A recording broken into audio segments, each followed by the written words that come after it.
Hey guys, it's Esther here again, and I am back to simplify another EdTech tool for you. So you've been wondering how you can pre-record your sections without showing your face. You don't want to show your face on your videos, you just want to share your slides. Well, that's okay. I have a tool for you and it's called Zoom. Yeah, the same Zoom you can do all that on Zoom for free. That's the most interesting part, right? So let's just get started with it. I'm going to show you how you can do that now. You can access Zoom in two ways. It could be through the Zoom web app or you go to the Zoom app. But I'm going to start with the web just to show you how it works. So I type in the address bar zoom.us. And once you get to the home page, to your top right corner, you see host a meeting. Now there are three options with video on, off, or screen share only. You see that I'm not signed into my Zoom, but I will click on screen share only. When I do that, it's gonna ask me to sign into my account. Once I click sign in, it will redirect me to the app and share my screen only without showing my video. But I think this is quite lengthy. Let's just do the other method. The other method is us going to the Zoom app directly. I'm on my Zoom app now. I want to record my screen. I want to record the lesson without showing my face. So you see here the new meeting, join, schedule, share screen. This is what we need. But if you click on request a meeting ID from you, which you don't have yet, what do? You come to new meeting. Next to it, you see a V upside down icon. That's a drop down. Click on the drop down. You want to start the meeting, all right? But you uncheck start with video.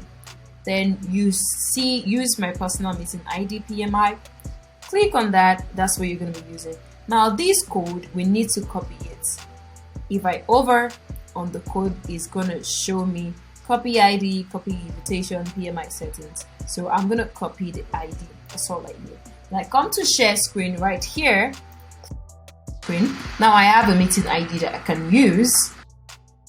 Paste my ID.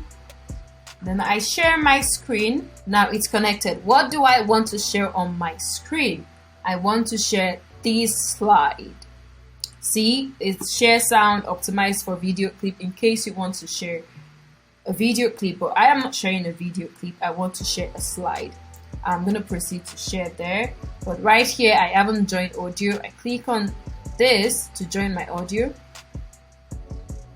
Oh, if it doesn't work, you just swipe to your Zoom home page, go back to your Zoom page, and you can join your audio from there.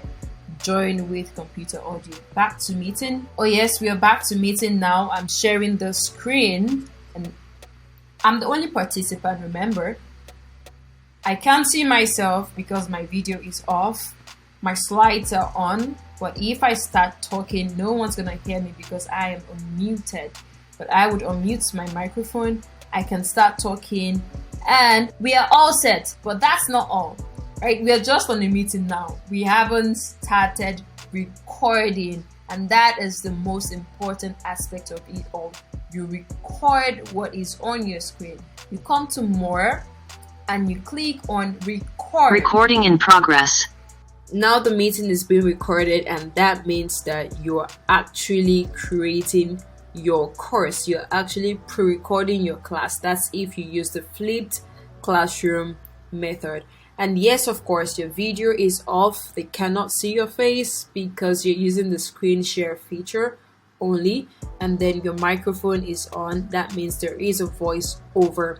Now you're done recording. You want to end the screen share or you want to stop the meeting. You navigate to more. You click on it and you scroll down to end meeting. And it's going to request if you want to leave the meeting or you want to end the meeting for all. Please proceed to end the meeting for all because you're the only one on the meeting. When you end the meeting for all, it will show you that your recording is being converted. Do not stop converting. Please go ahead and convert your meeting recording. The duration of the conversion would depend on the length of your tutorial. Once it's done, it will show you the directory where it's going to save your document. So you can click on save, or you can organize your document as you wish. Thank you for watching this video. Please let me know how recording your first tutorial went in the comment section, and do not forget to subscribe to this channel if you haven't, and also click on the notification bell so you can get notified when new videos are posted. Thank you. Ciao, ciao.